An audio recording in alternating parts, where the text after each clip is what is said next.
रहमान रहीम। आज हम पढ़ेंगे कम्युनिटी हेल्थ नर्सिंग का जो फाइनल पेपर आएगा डाउ में, उसके कुछ इम्पोर्टेंट टॉपिक्स है तो पढ़ लेते हैं। सबसे पहले हम पढ़ते हैं हेल्थ एजुकेशन। हेल्थ एजुकेशन की डेफिनेशन क्या है? Health education that increase the awareness and favourably influences the attitude and knowledge relating to improving of health on a personal or community basis। मतलब आप किसी को अवेयरनेस देते हैं, नॉलेज देते हैं किस चीज़ के हवाले से? हेल्थ के हवाले से।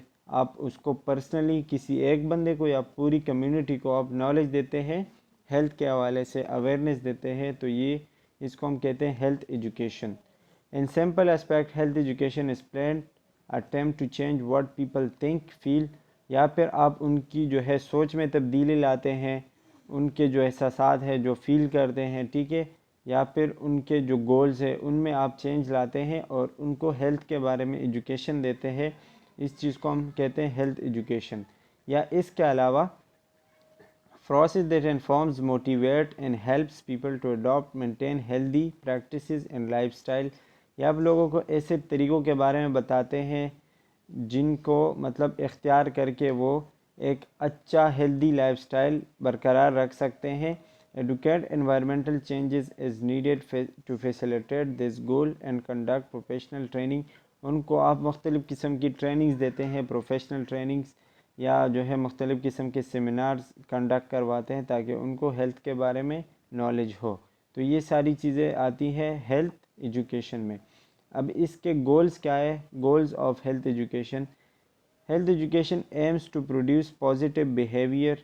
वही बात है कि मतलब हेल्थ एजुकेशन का मकसद ये है कि आप किसी की बिहेवियर में पॉजिटिव चेंज लेके आओ, ठीक है। It is a tool which enable people to take more control over their own health. लोगों को आप अवेयर करते हो कि उनके हेल्थ का कंट्रोल उनके अपने हाथ में है। मतलब आप अपने हाथ से अपने हेल्थ को बिगाड़ भी सकते हो और उसको जो है अच्छा भी कर सकते हो। इसके अलावा it helps understand that the health is most valuable community assets. और ये आप लोगों को बताते हो कि हेल्थ जो है ये एक बहुत ही कीमती चीज़ है। Achieve health bye their own activities, और मतलब जो आप काम करेंगे उनसे आपका या तो हेल्थ ख़राब होगा या फिर सही होगा। तो ये आप लोगों को बताएंगे और हेल्थ एजुकेशन का मकसद यही है। To develop a sense of responsibility, लोगों में आप ज़िम्मेदारी पैदा करेंगे, मतलब लोगों को आप जो है अवेयर करेंगे, उनमें ये एहसास पैदा होगा अपने हेल्थ के बारे में कि हेल्थ एक मतलब हमने अपने हेल्थ का ख्याल रखना है। To develop scientific knowledge attitude skill on health matter to enable people to develop correct habits. और लोगों को आप साइंटिफिक नॉलेज देंगे, मतलब हेल्थ के हवाले से नॉलेज देंगे ताकि वो अच्छे आदत अपनाएं और बुरी आदत को छोड़ दें। To alter behaviour which may have direct और indirect influence on spread of disease, या आप उनको ऐसे अगर उनके कुछ ऐसे आदत है जिसके ज़रिए से बीमारी या तो डायरेक्टली फैलती है या फिर इनडायरेक्टली फैलती है, तो उसको आप ख़त्म कर सकते हैं। To educate people for proper use of health services to create in him an interest his और हर फैमिली मेम्बर्स। वही एक बात है कि आप हेल्थ एजुकेशन देंगे उनको अपनी फैमिली के बारे में, और मतलब कि वो अपनी फैमिली का ख्याल रखें, अपने हेल्थ का ख्याल रखें, अपने हेल्थ का ख्याल रखें। ये सारी चीज़ आती है हेल्थ एजुकेशन में। Health education and PHC primary health care, ठीक है। Health education is one of the 8 element but it is important strategy in all these specially MCH। Health education जो है ये 8 एलिमेंट है अल्मा अता डिक्लेरेशन का, जो इससे पहले मेट्रो में शायद आपने पढ़ा होगा। अल्मा अता डिक्लेरेशन के 8 एलिमेंट्स थे। उन 8 एलिमेंट्स में से जो 8 एलिमेंट है वो है हेल्थ एजुकेशन, ठीक है। और ये सबसे ज़्यादा ज़ोर जो है ये maternal and child health care पे देता है, MCH जिसको हम कहते हैं, ठीक है। According to PHC approach education should be a process which enable people to, वही बात है कि लोग आपको define their own problems and needs, वो आपको अपने प्रॉब्लम्स और ज़रूरियात के बारे में बता सके। To understand what they can do about these problems, और उनको ये पता चल सके कि ये जो मसला है इसको मैंने कैसे हल करना है या फिर अपनी ज़रूरियात को कैसे पूरा करना है। Decide on the appropriate action, और उनको मतलब सही तरीके से क्या काम करना है ताकि उनके ये मसले ख़त्म हो जाए। Types teaching methods for development level. अच्छा, प्री स्कूल जो है, प्री स्कूल क्या होता है कि मतलब आप अगर किसी को टीचिंग देते हो तो प्री स्कूल मतलब जो छोटे बच्चे होते हैं 3-4 साल के या 5 साल के, उनको आप सिंपल लैंग्वेज में समझाएंगे, गेम्स जो है वो करेंगे, सॉन्ग्स और राइम्स की ज़रिए से आप समझा सकते हैं, डेमोन्स्ट्रेशन मतलब चीज़ें करके दिखाएंगे। ठीक है, ये सारी चीज़ें इनकी वजह से जो है बच्चे अच्छे से समझ सकते हैं। फिर स्कूल एज में आते हैं तो language varies with grade level, जितना उनका ग्रेड बढ़ता जाता है उतना लैंग्वेज में जो है फ़र्क आता जाता है, मतलब लैंग्वेज तब्दील होती जाती है। Cognitive ability with interactive session, adolescent cooperative learning, problem based learning. जब एडोलेसेंट मतलब एडोलेसेंट एज तक पहुंच जाते हैं तो फिर वो प्रॉब्लम बेस्ड लर्निंग करते हैं, मतलब जो भी मसला हो उसको हल करने की कोशिश करते हैं, डिस्कशन करते हैं, डिमॉन्स्ट्रेशन। अच्छा, जो फिर एडल्ट होते हैं उनको आप लेक्चर देते हैं या उनके साथ डिस्कशन वगैरह करते हैं, और सीनियर जो है वो भी इसी लेक्चर और डिस्कशन में आते हैं। तो मतलब एज के साथ साथ आपके टीचिंग का जो मेथड है वो भी चेंज होता जाता है। Method of health education, two main methods है हेल्थ एजुकेशन है। एक है डिडैक्टिक, ये बहुत ज़्यादा इम्पॉर्टेंट है। डिडैक्टिक का मतलब होगा कि इसमें एक बंदा बोलेगा और बाकी सुनेंगे, मतलब ये वन वे टीचिंग है। ठीक है, इसको हम वन वे टीचिंग भी कह सकते हैं। Also known as one way method, one way method भी कहते हैं। इसमें लेक्चर और मास मीडिया आ सकता है। दूसरा जो है सोक्रेटिक मेथड है। सोक्रेटिक मेथड में क्या है कि ये टू वे टीचिंग इसको हम कह सकते हैं, मतलब इसमें डिस्कशन करेंगे या फिर कोई सेमिनार होगा या फिर कोई पैनल डिस्कशन होगा, तो ये टू वे टीचिंग है। और जो डिडैक्टिक है ये वन वे टीचिंग है। तो मतलब डिडैक्टिक में टीचर पढ़ाएगा या कोई एक बंदा बोलेगा, और सोक्रेटिक में जो है बहुत सारे बंदे एक साथ मिलके बैठ के बात करेंगे या डिस्कशन करेंगे। अच्छा, the national 9 5 year plan 1998 to 2003, ये 5 साल का कुछ प्लान है। ठीक है, objective of this plan emphasize that, ये क्या कहता है ये plan, public education and awareness should be increase, मतलब आप लोगों को एजुकेशन और अवेयरनेस ज़्यादा देंगे, ज़्यादा करना चाहिए ताकि उनका जो है लाइफस्टाइल चेंज हो सके। And behavioural choices and prevention, causation and management of communicable and non communicable disease, और आप उनको कम्युनिकेबल और नॉन कम्युनिकेबल डिजीज़ के बारे में बताएंगे, उनके मैनेजमेंट के बारे में बताएंगे कि कैसे इन चीज़ों को मैनेज करना है या ख़त्म करना है। और इसके अलावा ट्रॉमा और मेंटल इलनेस के बारे में भी बता सकते हैं। स्कूल में जो है चाइल्ड टू चाइल्ड एजुकेशन करेंगे, मतलब हर बच्चे को जो है आप पढ़ाएंगे। हेल्थ फेस्टिवल देंगे, हेल्थ फेस्टिवल मतलब हम मुख्तलिफ़ किस्म की डेज़ मनाते हैं, जिसमें वर्ल्ड डायबिटीज़ डे आता है, पोलियो एरिडिकेशन आता है, मेंटल आता है, हेल्थ डे आता है। एडवांटेज ऑफ हेल्थ एजुकेशन, इसके फ़ायदे क्या है, डिसेमिनेट इन्फॉर्मेशन, मतलब आप लोगों को इन्फॉर्मेशन देंगे, सेफ्टी सिक्योरिटी देंगे, हेल्थ को प्रमोट करेंगे, और मेंटेनेंस ऑफ हेल्थ करेंगे, मतलब हेल्थ को बरकरार रखेंगे। Rideau risk and medication error, ख़तरे जो है इसको आप कम कर सकते हैं, रिस्क कम कर सकते हैं। और जो recognition of early onset of signs and symptoms, जो मतलब बीमारी के अर्ली साइन सिम्टम्स होते हैं, मतलब आपको आपके अंदर कोई बीमारी है आपको पता नहीं है, लेकिन उसके जो है साइन सिम्टम्स शुरू हो गए हैं, तो उसके बारे में भी आपको जो है पता होना चाहिए, या आपको इतनी एजुकेशन होनी चाहिए कि ये साइन सिम्टम्स क्यों आ रहे हैं, कोई भी बीमारी हो सकती है। प्रिवेंशन ऑफ कम्प्लिकेशन, मतलब कोई भी बीमारी है वो कम्प्लिकेशन में ना जाए, बहुत ज़्यादा नुकसान ना कर जाए। Restoring optimal level of wellness, और आप पूरी कोशिश करेंगे कि मैं पूरी तरह से या अपने हेल्थ का जो बेहतरीन स्टेज है वो मैं रिस्टोर करूं या हासिल कर सकूं। इसके बाद है वेस्ट मैनेजमेंट। वेस्ट मैनेजमेंट का डेफिनेशन आपको याद होना चाहिए। Solid waste management starts from generation, WHO के मुताबिक ये क्या करते हैं कि जो सॉलिड वेस्ट होता है उसको हम कलेक्ट करते हैं, फिर ट्रांसपोर्ट करते हैं और उसको ट्रीटमेंट मतलब ये कि उसको हम किसी भी तरीके से या तो रिसाइकल करते हैं या फिर उसको बिल्कुल ख़त्म कर देते हैं, and then disposal of waste, और फिर वेस्ट को मुकम्मल तौर पर डिस्पोज करते हैं, ख़त्म करते हैं। Challenges of solid waste management encompasses for example poor waste collection. इसमें बहुत सारी चीज़ें आती हैं, जो पुअर वेस्ट कलेक्शन है, डिस्पोजल है और अनकंट्रोल्ड इम्प्योरिटीज़ है, ये सारी चीज़ें आगे हम पढ़ेंगे। अच्छा, फैक्ट्स अबाउट गार्बेज। गार्बेज क्या होता है? Changing life styles, the increasing use of disposable material. मतलब हम ऐसी चीज़ें इस्तेमाल करते हैं जो कि मतलब डिस्पोजेबल है या फिर उसको हम दोबारा नहीं इस्तेमाल कर सकते अगर एक बार इस्तेमाल किया। जैसे प्लास्टिक बैग्स हो गए, अगर हम उसका इस्तेमाल ज़्यादा करेंगे तो ये डिस्पोजेबल मटेरियल ज़्यादा हो जाएगा।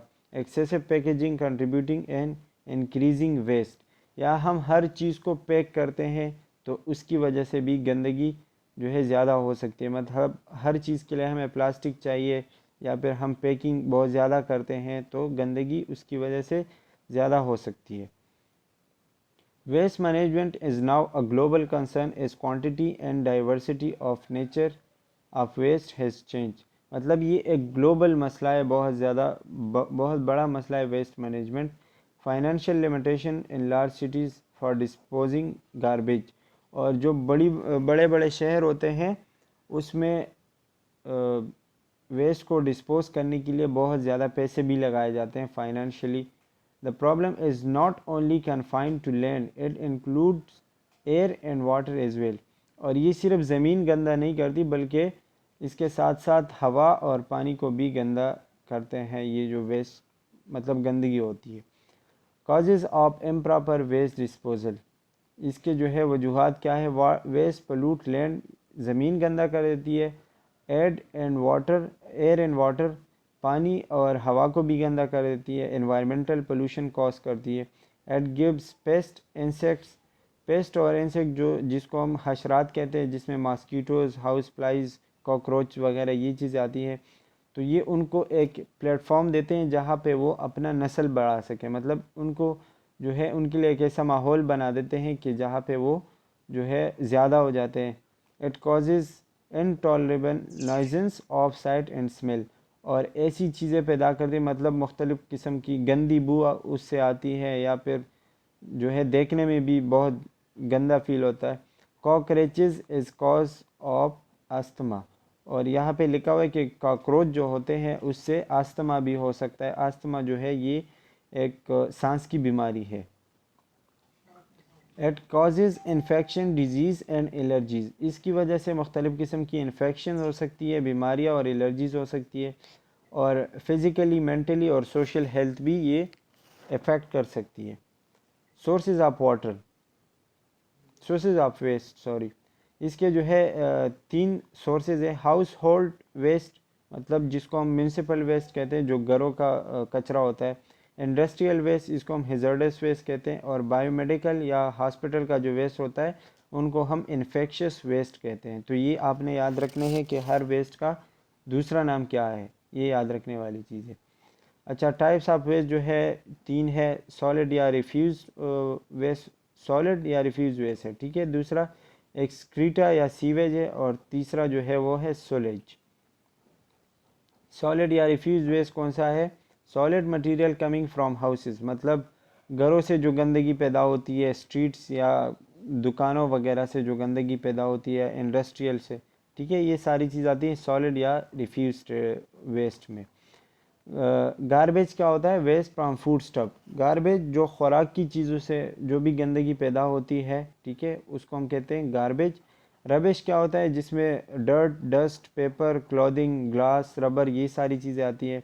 और ऐश क्या होता है? जो मतलब किसी चीज़ को हमने जलाया और उसका जो बाकी रह गया उसको हम कहते हैं ऐश। ऐश ऐश को हम कहते हैं मतलब राख कह सकते हैं, ठीक है। रेजिडुअल ऑफ फ्यूल, मतलब किसी भी चीज़ को आपने जलाया और उसका जो बाकी बचा उसको हम कहते हैं ऐश। अच्छा, इसके बाद है sullage. Sullage types of waste containing all liquid waste. Sullage में क्या आता है? जितने भी लिक्विड वेस्ट होते हैं, मतलब गंदी चीज़ें होती हैं लिक्विड फॉर्म में, ठीक है, उसको हम कहते हैं सोलेज। वाटर और slop water including industrial waste, इसमें वाटर आता है और इंडस्ट्रियल वेस्ट जितना भी है वो इसमें आता है, लेकिन इसमें नाइट सॉइल नहीं आएगा, ठीक है, सॉइलेज में नाइट सॉइल नहीं आएगा, ये एक इम्पॉर्टेंट पॉइंट है, ठीक है, कि नाइट सॉइल एक्सक्लूड्स सॉइलेज, मतलब सॉइलेज में जो है नाइट सॉइल नहीं आएगा। अच्छा, इसके बाद एक्सक्रीटा या सीवेज है, तो इसमें क्या आता है, ये सारी चीज़ें, इसमें हम फीसेस कह सकते हैं कि फीसेस आते हैं। और यहाँ पे एक बात और, जैसा कि मैंने बताया, सोलेज में नाइट सॉइल नहीं आएगा लेकिन सीवेज में नाइट सॉइल आएगा, ठीक है, जब सीवेज आएगा तो उसमें नाइट सॉइल भी इंक्लूड होगा और सोलेज में नाइट सॉइल इंक्लूड नहीं होगा।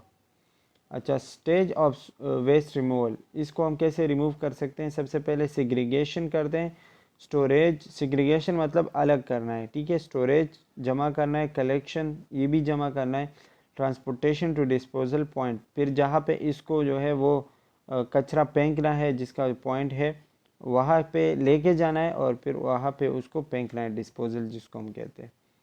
अच्छा, कलेक्शन मेथड क्या है, हॉल्ट कंटेनर सिस्टम, इसमें क्या होता है, container loaded with municipal sewage, जैसा कि मतलब गाड़ी वगैरह आती है, ठीक है, और उसमें सारा कचरा वो लेके चले जाते हैं, मतलब एक पूरा चीज़ भर के उसमें खाली कर देते हैं गाड़ी में और वो लेके चले जाते हैं थ्रू अ ट्रक और ट्रैक्टर, इसमें इस्तेमाल होता है, कोई भी ट्रक होता है या कोई ट्रैक्टर वगैरह होता है जो कि ये कचरा लेके चले जाते हैं, इस सिस्टम को हम कहते हैं hauled container system. Method of refuse disposal, ये जो है कुछ मेथड्स है, डंपिंग, कंपोजिशन, इंसिनरेशन और सैनिटरी फिलिंग मेथड। लैंडफिल में लैंडफिल या टिपिंग क्या होता है, unlike open dump a pit is dug in the ground, इसमें जो है ग्राउंड में एक गड़ा कूदते हैं, the garbage is dumped and pit is covered, उसमें जो है वो गंदगी फेंकते हैं और फिर उस चीज़ को बंद कर देते हैं, ठीक है, तो ये उससे मतलब मुख्तलिफ़ किस्म की फ्लाइज और रेड्स पैदा नहीं होती। कंपोस्टिंग क्या है, refuse along with the excreta is disposed of, इसका प्रोसेस पेट्स और ट्रेंचेस और डग 3 फीट डीप, मतलब 3 फीट तक जो है हम गड़ा खोदते हैं। Alternate layers of refuse and night soil are spread in trenches in proportion of 6 inches thickness and refuse of 2 inches, मतलब इसमें जो है वो गड़ा कूदते हैं, उसमें वो चीज़ें डालते हैं, तो वो 6 इंच तक हम उसके ऊपर जो है सॉइल वगैरह डाल देते हैं और फिर 2 इंच के नीचे जो है वो रिफ्यूज़ मतलब रहता है। तो इसी तरीके से ये भी डंपिंग का एक मेथड है कि इसमें हम जो है जो भी गंदगी हो ज़मीन के अंदर मतलब कूद के, गड़ा कूद के उसमें डाल देते हैं। इंसिनरेशन क्या है, इंसिनरेशन या बर्निंग, मतलब इसमें हम जो भी वेस्ट वेस्ट चीज़ें हो, जो भी गंदगी हो, उसको हम जलाते हैं, ठीक है, और इसके लिए हमें क्या करना है कि एक ऐसी जगह ढूंढनी है जहाँ पे जो है वो आबादी ज़्यादा ना हो, खाली जगह हो और उससे लोगों को ज़्यादा मसले ना हो, ठीक है, तो ये मतलब, और इसमें क्या क्या हम जलाते हैं, जो सिरिंजेस, नीडल्स वगैरह होते हैं या ड्रिप्स होते हैं, वो ज़्यादातर इंसिनरेशन मतलब हम जलाते हुए उसको ख़त्म कर देते हैं, तो ये होता है इंसिनरेशन। एक्सक्रीटा या सीवेज क्या है, human excreta has major pathogens, human का जो एक्सक्रीटा होता है मतलब जो फीसेस वगैरह होते हैं उसमें बहुत ज़्यादा पैथोजेंस होते हैं। Higher the contact with excreta higher the risk of contacting diseases, जितना आपका जो है माहौल ख़राब होगा, मतलब उसमें एक्सक्रीटा ज़्यादा होगा, तो इतना आपको बीमारी लगने के चांसेस ज़्यादा हो सकते हैं। स्ट्रेप्टोकॉक्सी इकोलाई, इकोलाई क्या पूरा फॉर्म है, एस्केरेकिया कोलाई, ये भी आपने याद रखना है। Salmonella and other discuss and water borne diseases, ये जो है ये चीज़ें वाटर बॉर्न डिजीजेस पैदा करते हैं, स्ट्रेप्टोकॉक्सी इकोलाई एंड सल्मोनेला, ये आपने याद रखने हैं। रिक्रिएशनल वाटर एंड बीचेस में बी कंटामिनेटेड विद सीवेज, और जो हमारे वाटर के ज़रिए होते हैं, ठीक है, वो भी अक्सर सीवेज की वजह से, जो घरों से गंदा पानी निकल के वहाँ पे जाता है तो उसको भी कंटामिनेट कर देते हैं, मतलब गंदा कर देते हैं। फिर इसके दो टाइप्स होते हैं एक्सक्रीटा को डिस्पोज करने के, मतलब ख़त्म करने के, एक है नॉन सीवरेज जिसको हम ड्राई मेथड भी कह सकते हैं और एक है सीवरेज जिसको हम वेट मेथड कहते हैं। कंजर्वेंसी या ड्राई मेथड क्या है? This method involve manual collection of removal of human excreta to the disposal point. मतलब इसमें जो है गंदगी जितने भी है वो हम खुद लेके जाते हैं डिस्पोजल पॉइंट पे। There are 3 methods use for disposal of this material है, क्या लिखा हुआ, तो इसके 3 जो है वो तरीके होते हैं। इसके बाद है लेट्रीन्स। ये चीज़ अहम है, इसमें ये भी जो है आपने बहुत ज़्यादा गौर से पढ़ना है। सैनिटरी लेट्रीन्स क्या होते हैं? प्लेस फॉर डिफिकेशन और यूरिनेशन, ठीक है। इसको हम लेट्रीन भी कहते हैं या फिर प्राइवी भी कह सकते हैं। और इसके कुछ मतलब अच्छे क्वालिटीज़ होनी चाहिए, इसके ऊपर छत होना चाहिए और अच्छा जो है एक सीट होना चाहिए। और ऐसा ना हो कि मतलब इसमें यूरिन या फीसेस पास कर दी और वो वहाँ पे गंदगी पैदा करे या फिर सही तरीके से डिस्पोज ना हो। अच्छा, इसके जो इट शुड बी हाइजेनिक, मतलब ये साफ़ होना चाहिए और should not lead to environmental pollution पैदा ना करें। Faeces should not be expose to flies, मतलब जो जितने भी फीसेस यूरिन होंगे वो वहाँ पे फ्लाइज मतलब जमा ना हो, ठीक है, रोडेंट्स एनिमल्स वहाँ पे ना आए। तो ये मतलब आपने सफाई का ख्याल रखना है। इसके बाद है टाइप्स ऑफ लेट्रीन। तो लेट्रीन में आपने ये बात याद रखनी है सबसे पहले कि लेट्रीन के टाइप्स कितने हैं। टोटल 6 टाइप्स ऑफ लेट्रीन है, तो ये आपने याद रखना है। सबसे पहले इसमें है pit hole latrine. It is the simplest form of rural latrine. मतलब ये ज़्यादातर गांव वगैरह में इस्तेमाल होते हैं और इसमें एक हैंड टाइप जो है वो डग होल जो है वो कूदते हैं, मतलब गड़ा कूदते हैं ग्राउंड में, ठीक है, और उसके ऊपर वो बाथरूम वगैरह बना देते हैं। The super structure that gives privacy and protection from the element can be made of, मतलब इसको आप किसी भी चीज़ से बना सकते हो, मटेरियल कोई भी हो सकता है, लेकिन ये हो कि वो मौसम को बर्दाश्त कर सके, मतलब गर्मी और सर्दी को बर्दाश्त कर सके। ये जो है 5 साल तक आप इस्तेमाल कर सकते हैं 6 फैमिली मेम्बर्स के लिए, ये इसमें एक इम्पॉर्टेंट पॉइंट है।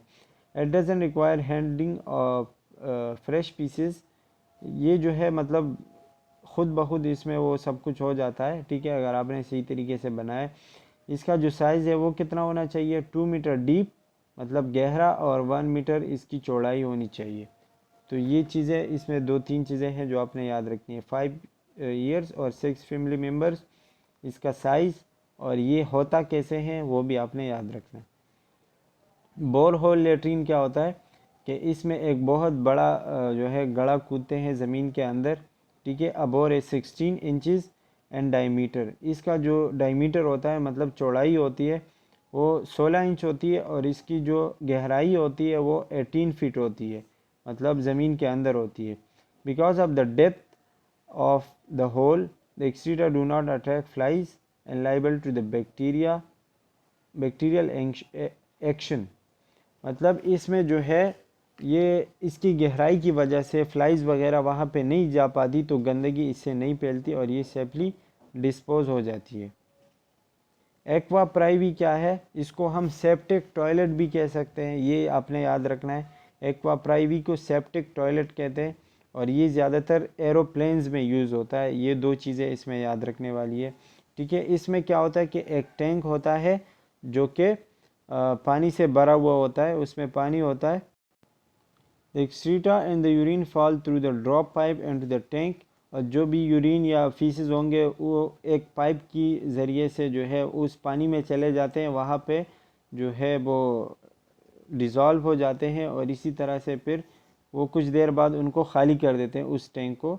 तो ये एक मेथड है एक्वा प्राइवी जो कि ज़्यादातर एरोप्लेन्स में यूज़ होता है, ठीक है। और इसका दूसरा नाम क्या है? सेप्टिक टॉयलेट, तो ये आपने याद रखना है। बकेट लेट्रीन क्या है? बकेट लेट्रीन में एक बकेट लेते हैं, मतलब बाल्टी टाइप चीज़ लेते हैं और उसमें सॉइल लेते हैं, ठीक है, और जो फिर उसी के ऊपर जो है पीसेस फास्ट करते हैं। It is not satisfactory method, ये इतना अच्छा मेथड नहीं है और इसकी वजह से जो है इन्फेक्शंस ज़्यादा जो है वो फैल सकते हैं। लेकिन अगर इसको प्रॉपरली डिस्पोज करें, ठीक है, मतलब अच्छी जगह पे इसको ख़त्म किया करें, डिस्पोज करें, तो ये फिर हम एज अ फर्टिलाइज़र भी इस्तेमाल कर सकते हैं। फर्टिलाइज़र वो होते हैं जो फसलों वगैरह में इस्तेमाल होते हैं। अच्छा, ओवरहंग प्राइवी क्या होता है? May be found in areas where there is plenty of water, जहाँ पे पानी बहुत ज़्यादा हो जाता है, मतलब पानी बहुत ज़्यादा हो, वहाँ पे ये लोग अक्सर ये काम करते हैं, ओवरहंग प्राइवी। मतलब वो पानी में जाके जो है वो फीसेस वगैरह पास करते हैं और फिर वो पानी उस चीज़ को आगे लेके जाते हैं। तो ये मतलब इतना अच्छा जो है मेथड नहीं है, कोई अच्छा तरीका नहीं है, लेकिन इसको हम क्या कहते हैं? ओवरहंग प्राइवी। इसके अलावा जो है फ्लैश लेट्रिन है, ये ज़्यादातर अर्बन एरियाज़ में पाए जाते हैं, मतलब शहर वगैरह में पाए जाते हैं। एंड दे आर एक्सपेंसिव, और ये जो है बहुत ज़्यादा एक्सपेंसिव होते हैं। Urine and faeces are pass into the pan and is clean by flushing water from a tank into the pan. और इसमें जो है यूरिन और फीसेस पास करते हैं तो उसमें फ्लशिंग का अपना सिस्टम होता है। आप उसको जब खींचते हैं तो वो पानी खुद ही उसमें चला जाता है और यूरिन और फीसेस को जो है वो साफ कर देते हैं। तो ये होते हैं फ्लश लेट्रिन। अच्छा जी, इसके बाद जो है वाटर कैरेज सिस्टम है, वेट मेथड जिसको हम कहते हैं wait method. Sewerage system involve carriage of sewage. Sewerage क्या होता है? सेवरेज सिस्टम वो है जिसमें सीवेज लेके जाते हैं। अब सीवेज क्या है? सीवेज में लिक्विड वेस्ट आता है और ह्यूमन एक्सक्रीटा आता है। मतलब लिक्विड वेस्ट जो घरों से निकलते हैं, ठीक है, उसको हम कहते हैं सीवेज। और जिसके ज़रिए, जिस प्रोसेस के ज़रिए इसको लेके जाते हैं किसी भी पॉइंट पे, डिस्पोजल पॉइंट पे, उस प्रोसेस को कहते हैं सीवरेज सिस्टम। अच्छा, इसमें मुख्तलिफ़ किस्म के ड्रेन, सीवर्स वगैरह आते हैं, ठीक है। पॉइंट ऑफ ओरिजिन मतलब जहाँ से स्टार्ट होता है ये गंदगी, कहाँ से, मतलब घरों से आती है, तो पॉइंट ऑफ ओरिजिन उसके घर हो गए, इंस्टीट्यूशन या फैक्ट्रीज हो गई। और जहाँ पे ये ख़त्म करना है, जहाँ पे लेके जाते हैं, उसको हम कहते हैं पॉइंट ऑफ डिस्पोजल, जिसमें सीवरेज आता है या ट्रीटमेंट प्लांट आता है। अच्छा, वाटर क्लोजेट क्या होता है? Here human waste is collected and by flush system remove to the house drain. मतलब घरों से जो है वो पानी निकलता है, वहाँ पे कलेक्ट होता है किसी जगह पे, ठीक है, और फिर हाउस ड्रेन की वजह से जो है वो आगे जाते हैं। तो वाटर क्लोजेट मतलब वो जगह जहाँ पे ह्यूमन वेस्ट जमा हो जाता है किसी भी एक जगह पे। सॉइल पाइप क्या है? It is through the pipe that the sewage is carried from the closet till the house drain. Soil pipe में जो है फिर वाटर क्लोजेट से लेके जाता है गंदगी हाउस ड्रेन तक। ये एक पाइप है, मतलब जहाँ पे वो गंदगी स्टोर है उसी जगह से वो गंदगी लेके जाते हैं हाउस ड्रेन तक। अब हाउस ड्रेन क्या है? It is the pipe that runs from soil pipe to the sewer. फिर ये सॉइल पाइप से आगे का हिस्सा होता है जो कि सीवर तक लेके जाता है, ठीक है, गंदगी। और ये अंडरग्राउंड होता है। इंस्पेक्शन चेम्बर एंड ट्रैप, ये क्या होता है? And is underground air tight cement vault protecting home from getting sewage again. ये घरों के बाहर एक चेम्बर होता है जिसका फ़ायदा ये होता है कि जो भी गंदगी घरों से निकलती है बाहर, उसको वापस आने से मना करे, मतलब घर में वापस गंदगी ना आए, उसको ट्रैप करें। तो इसका यही काम होता है चेम्बर। बस आपने ये चेम्बर से याद रखना है कि इसका काम क्या है। अच्छा, इसके बाद AIIMS of sewage treatment plant, इसका मकसद क्या होगा कि ऑर्गेनिक और इनऑर्गेनिक चीज़ों को सेपरेट करे एक दूसरे से, और सही तरीके से जो भी डिस्पोज हो, जो भी वेस्ट हो, उसको सही तरीके से ख़त्म करे, डिस्पोज करे। ये एक चार्ट दिया हुआ है कि कैसे मतलब ख़त्म करते हैं चीज़ें। अच्छा, इसके बाद एनवायरनमेंट पे आते हैं। एनवायरनमेंट का डिफिनेशन क्या है? Environment means anything that surrounds us. मतलब हमारे इर्द गिर्द जितनी भी चीज़ें हैं उसको हम कहते हैं एनवायरनमेंट। इसमें बायोटिक और नॉन लिविंग या एबायोटिक चीज़ें आती हैं। बायोटिक क्या होता है? लिविंग चीज़ें, और एबायोटिक नॉन लिविंग थिंग, ठीक है। इसमें फिज़िकल, केमिकल और अदर नेचुरल जितनी भी चीज़ें हैं वो सारी आती हैं। तो मतलब शॉर्ट में हम ये कह सकते हैं कि हमारे इर्द गिर्द जितनी भी चीज़ें हैं, चाहे वो लिविंग थिंग्स है या नॉन लिविंग थिंग्स है, उस चीज़ को हम कहते हैं इन्वायरमेंट। फिर इन्वायरमेंट के कुछ कंपोनेंट्स हैं। बायोटिक कंपोनेंट्स ये है प्लांट, एनिमल, बैक्टीरिया, मतलब जो ज़िंदा चीज़ें हैं, और एबायोटिक वाटर, लाइट, एयर, ये सारी चीज़ें उसमें आती है। फैक्टर इफेक्टिंग कम्युनिटी हेल्थ, वो कौन सी चीज़ें हैं जो कम्युनिटी हेल्थ को या कम्युनिटी की हेल्थ पे असर करते हैं। सबसे पहले एक पॉपुलेशन आता है कि मतलब ये अगर किसी इलाके की आबादी ज़्यादा है तो वहाँ पे गंदगी ज़्यादा पैदा होगी, वेस्ट मैनेजमेंट प्रॉब्लम्स हो सकते हैं। अर्बनाइजेशन मतलब लोग जो है ज़्यादा घर वगैरह बनाएंगे, शहर ज़्यादा होगा, शहर बढ़ेगी तो फिर वो भी एक मसला हो सकता है। Industrialization and improper waste disposal, अगर इंडस्ट्री ज़्यादा हो रहे और वेस्ट प्रोडक्ट का जो है वेस्ट का डिस्पोजल सही तरीके से नहीं हो रहा तो ये भी एक मसला हो सकता है। और ऑटोमोबाइल्स मतलब जो गाड़ियाँ वगैरह है ये भी बहुत ज़्यादा होंगी और इनसे जो धुआं वगैरह निकलती है तो ये भी एक मसला बल्कि बहुत सारे मसले पैदा कर सकते हैं। इसके अलावा फर्टिलाइज़र जो हशरात वगैरह को हम मारने के लिए इस्तेमाल करते हैं, दवाइयाँ या फिर फसलों में इस्तेमाल करते हैं, ठीक है, तो वो भी एक मसला बन सकता है। या रेडियो एक्टिव सब्सटेंसेस हम यूज़ करते हैं जिससे मतलब शुआएँ बहुत ज़्यादा निकलती हैं जो कि पावर प्लांट्स वगैरह में यूज़ होते हैं या हॉस्पिटल में यूज़ होते हैं। डिफॉरेस्टेशन का मतलब आप जंगलात की कटाई करते हैं, ठीक है। नेचुरल डिजास्टर्स या कुदरती कोई आफत आ जाती है, कोई ज़लज़ले आ जाते हैं, सुनामीज़ आते हैं या फिर फ्लड्स आ जाते हैं तो ये भी मतलब कम्युनिटी हेल्थ पे बहुत ज़्यादा असर कर सकता है। इसके अलावा है फूड बॉर्न डिजीज़, ये मेरे ख्याल से फूड सैनिटेशन का स्लाइड अभी स्टार्ट हुआ है। अच्छा जी, इसके अलावा फूड बॉर्न डिजीज़ जो है काज by micro organism. Food borne disease क्या होते हैं, जो फूड में माइक्रो ऑर्गेनिजम्स होते हैं और उसको हम खाते हैं तो हमें फूड बॉर्न डिजीज़ हो सकती हैं, ठीक है। और ये क्यों हो सकती है, क्योंकि या तो वो फूड को ख़राब कर देते हैं और उसकी वजह से हमें डिजीज़ हो सकती है। Differences between food borne infection and intoxication, मतलब फूड बॉर्न इन्फेक्शन जो होते हैं और इंटॉक्सिकेशन जो क्या कहते हैं उसको फूड पॉइजनिंग कहते हैं, ठीक है। इन दोनों में फ़र्क क्या है। तो इन्फेक्शन जो है ये बैक्टीरिया या वायरस की वजह से या पैरासाइट की वजह से होता है। ये चार्ट बहुत ज़्यादा ज़रूरी है, ठीक है, ये बहुत गौर से पढ़ना है। तो जो इन्फेक्शन होते हैं वो बैक्टीरिया, वायरस या पैरासाइट की वजह से हो सकता है और जो इंटॉक्सिकेशंस है वो टॉक्सिन या किसी भी केमिकल की वजह से हो सकता है। अच्छा, इन्फेक्शन में invade and multiply with the living of intestine, lining of intestine, मतलब इसमें इंटेस्टाइन तक वो बैक्टीरिया वगैरह जो है वो चले जाते हैं और फिर वहाँ पे अपना तादाद बढ़ाते हैं तो बंदे को जो है इन्फेक्शन हो जाती है।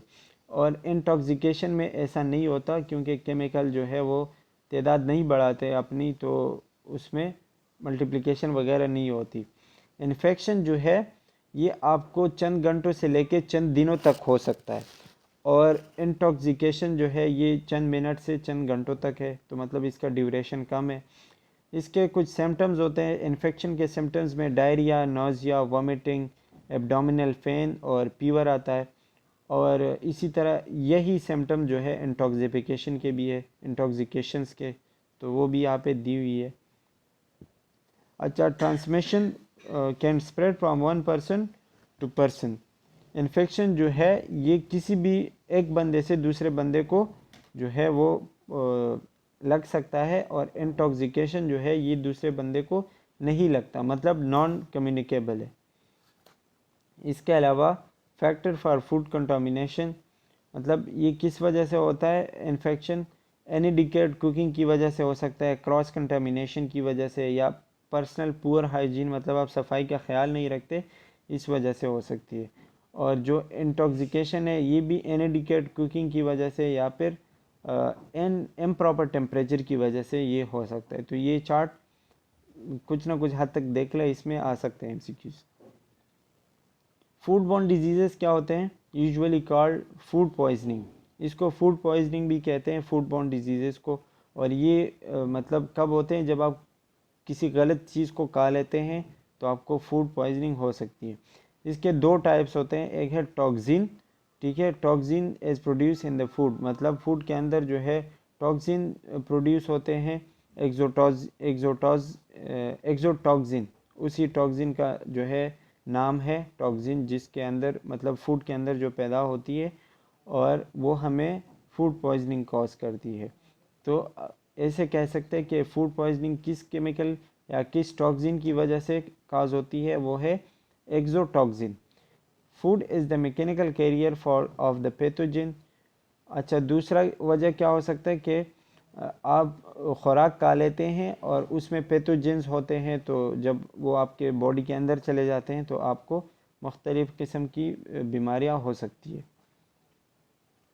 अच्छा, ये सिम्टम्स यहाँ पे दी हुई है इस चार्ट में, तो ये आप देख लें।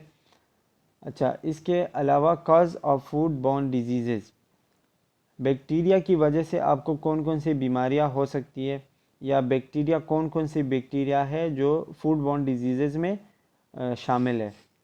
ठीक है, इसमें बैक्टीरिया के आगे दी हुई है सल्मोनेला, कैम्पिलोकोबैक्टर, एस्केरिकिया कोलाई, वेब्रियो कोलार, ये सारी चीज़ें यहाँ पे दी हुई है, तो ये आप पढ़ लें। वायरस में क्या आता है, noro virus, rota virus, hepatitis A and E virus.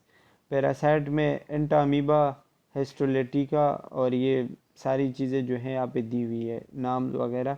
ये मतलब पैरासाइट के नाम है जो फूड बॉर्न डिजीज़ या फूड पॉइजनस जो है आपको कॉज कर सकता है। टॉक्सिन में क्या क्या चीज़ें आती हैं और केमिकल में क्या है, ये सारी आप पढ़ सकते हैं यहाँ पे। Food borne and water borne viruses कौन से हैं? रोटा वायरस, जैसे कि हमने पढ़ा, most common cause of severe dehydrating diarrhoea, मतलब रोटा वायरस की वजह से हमें सीवियर डायरिया हो सकता है। हेपेटाइटिस ए वायरस, ये जो है लीवर को इन्फ्लेमेट करता है, इन्फ्लेमेशन ऑफ लीवर है। हेपेटाइटिस ए की वजह से जो है मतलब हमारी लीवर को इन्फ्लेमेशन हो जाती है, उसकी वजह से हमें हेपेटाइटिस ए हो जाता है। और ये किस वजह से होता है? हेपेटाइटिस ए वायरस की वजह से। एंटीरो वायरस क्या होता है? Gateway for the virus to cause more serious disease. ये हमारे इंटेस्टाइन्स पे ज़्यादातर जो है अटैक करता है, तो उसकी वजह से भी मुख्तलिफ सीरियस डिजीज़ पैदा हो सकती है। और नॉर्वॉक एजेंट क्या है? विंटर वॉमिटिंग डिजीज़, मतलब वॉमिटिंग जो है आप करेंगे, विंटर लिखा हुआ है तो शायद ये सर्दियों में होगा। ओल्डर चिल्ड्रन इन एडल्ट्स, मतलब बच्चों में और बड़ों में भी ये हो सकता है। इंटॉक्सिकेशन एंड इन्फेक्शन, ये तो हमने पहले ही पढ़ा, वही चीज़ें दोबारा यहाँ पे ऑलरेडी आया हुआ है। होम विजिट, होम विजिटिंग पे आते हैं। होम विजिट क्या है? Is a purposeful interaction in a home directed eight promoting maintaining the health of individual and the family. Home visit क्या है कि आप किसी के घर जाते हैं और उनको जैसा हेल्थ एजुकेशन था उसी तरह ये भी है कि आप लोगों को हेल्थ प्रमोट करते हैं, उनके बारे में जो है हेल्थ के बारे में उनको एजुकेशन देते हैं। तकरीबन ये होम विजिटिंग और हेल्थ एजुकेशन एक ही चीज़ है, लेकिन होम विजिट में क्या करते हैं कि आप लोगों के घर जाते हैं, और इसका सबसे बड़ा फ़ायदा ये है कि health professional goes to the client, कि हेल्थ प्रोफेशनल जो होते हैं, जो डॉक्टर होते हैं या नर्स होते हैं, वो लोगों के घर जाते हैं, मतलब लोगों के पास जाते हैं, लोग उसके पास नहीं जाते। तो इसका सबसे बड़ा फ़ायदा लोगों के लिए ये है। अच्छा, इसमें क्या आता है? प्रोसेस ऑफ इनिशिएटिंग रिलेशनशिप, आप जो है उनके साथ एक रिलेशनशिप बनाएंगे, ठीक है, एक फैमिली के साथ, उनके साथ बात करेंगे, negotiating and implementing a family focus, और उनको आप एक फैमिली फोकस प्लान देंगे या केयर देंगे, ठीक है, और इसके साथ साथ हेल्थ आउटकम्स, उससे जो नतीजा निकलेगा और फैमिली आपसे कितना सेटिस्फाई है, ये सारी चीज़ें इसमें आती है होम विजिटिंग में।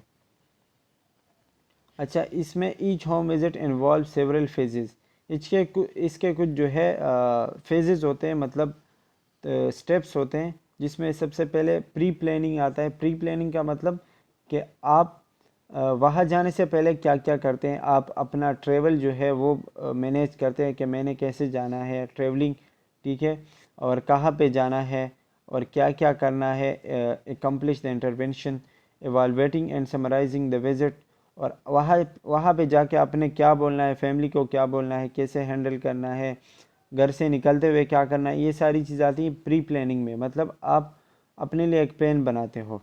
Efficiency is increase when community and health public health nurses wisely manage, अगर आप अपना जो है टाइम मैनेज करते हो और जो चीज़ें आपको चाहिए इक्विपमेंट्स वगैरह, वो अगर सही तरीके से जो है आप मैनेज करते हो, आपके पास सारी चीज़ें पूरी हैं, तो आप अपना काम अच्छे तरीके से कर पाएंगे। A home visit is a purposeful interaction in a home directed at promoting and maintaining the health of individual। वही बात है कि होम विजिटिंग एक बहुत ही अच्छी चीज़ है या बहुत ही पर्पसफुल इंटरेक्शन है एक फैमिली का और एक हेल्थ प्रोफेशनल का। Home visit is the process of providing, फिर से वही चीज़ कि आप नर्सिंग केयर देते हो लोगों को और एक सिंगल बंदे को देते हो या पूरी कम्युनिटी को देते हो हेल्थ एजुकेशन, तो होम विजिट्स का जो है मकसद भी यही है। A comprehensive range of community nursing services is provided by community health। The main focus of this services, फिर से वही बात के पीपल को आप जो है लोगों को आप केयर देंगे, उनके बारे में बताएंगे, ये बार बार एक ही चीज़ रिपीट हो रही है यहाँ पे। Therefore community nurses do a considerable amount of wound management। आप लोगों के जो है wound management का ख्याल करेंगे, मतलब अगर उनको कोई ज़ख़म लगा हुआ है, पैलेटिव केयर देंगे, एंटीनेटल एंड पोस्ट नेटल, मतलब प्रेगनेंसी से पहले और प्रेगनेंसी के बाद क्या क्या करना है, कैसे ख्याल रखना है फीमेल्स को आप बता सकते हैं। And also stomal nursing care is offered, और नर्सिंग केयर आप दे सकते हैं, स्टोमल का पता नहीं क्या मतलब। They also carry out assessment in the home analysis with other agencies and services providers। they provide assessment care and support for the individual। वही सेम चीज़ जो है फिर से यहाँ पे रिपीट हुई है कि आप जो है असेसमेंट करते हैं, केयर करते हैं और सपोर्ट देते हैं। अच्छा, इसका पर्पस क्या है? Basic goal of home visit promoting support system that are adequate and effective, कि आप लोगों को जो है एडिकेट और इफ़ेक्टिव, एडिकेट का मतलब है कि पूरा और सही तरीके से आप जब कोई काम करते हो तो ये होता है एडिकेट, और इफ़ेक्टिव मतलब असरअंदाज, आपको लोगों को ऐसा हेल्थ केयर देंगे, ऐसे रिसोर्सेज देंगे जो उनको उन पे असर कर सके और उनके हेल्थ के रिलेटेड जो भी मसला हो उनको हल कर सके। प्रोमोटिंग एडिकेट इफ़ेक्टिव केयर, वही फिर से वही चीज़ है। Encouraging normal growth, family planning के बारे में आप लोगों को बता सकते हो कि फैमिली प्लानिंग कैसे करनी है, या इलनेस और प्रिवेंशन, बीमारियों से कैसे बचना है, ये बता सकते हो। Strengthen family functioning and relatedness promoting a helpful environment, मतलब आप एक हेल्पफुल एनवायरनमेंट आप वहाँ पे बना सकते हो। अब इसके एडवांटेजेस क्या है?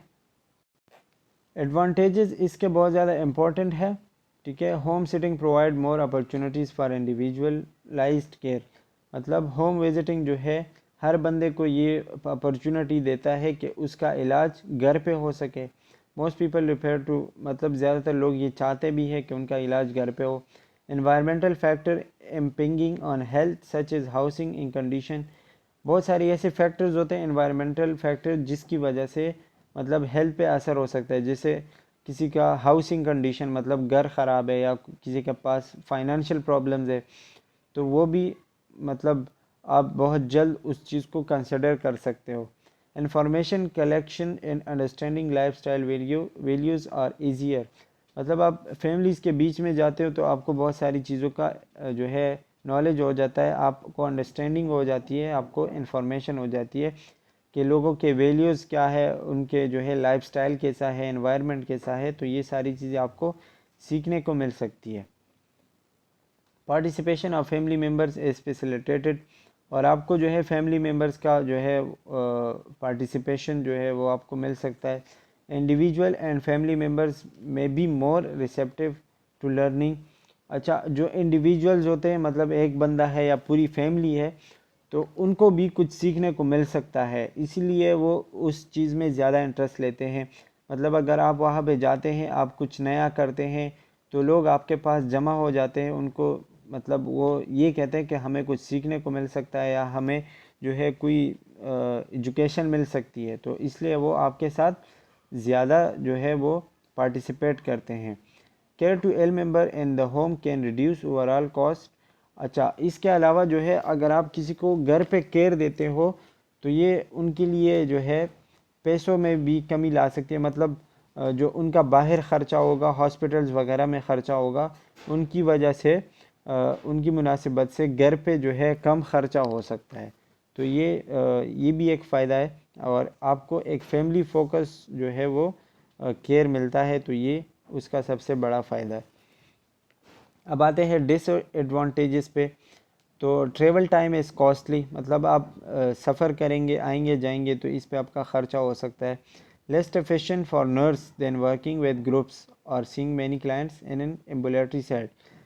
नर्स के लिए ये ज़्यादा जो है इम्पोर्टेंट नहीं है या ज़्यादा अच्छा नहीं है, क्योंकि एक नर्स अगर ऐसी जगह पे काम करेगा जहाँ पे मतलब पेशेंट ज़्यादा हो और जहाँ पे माहौल ऐसा हो कि आपको कुछ सीखने को मिले, तो वहाँ पे बहुत कुछ सीख सकता है। लेकिन अगर आप होम विजिटिंग करते हो, एक एक घर में जाते हो, तो वहाँ पे आप ज़्यादा कुछ नहीं सीख सकते।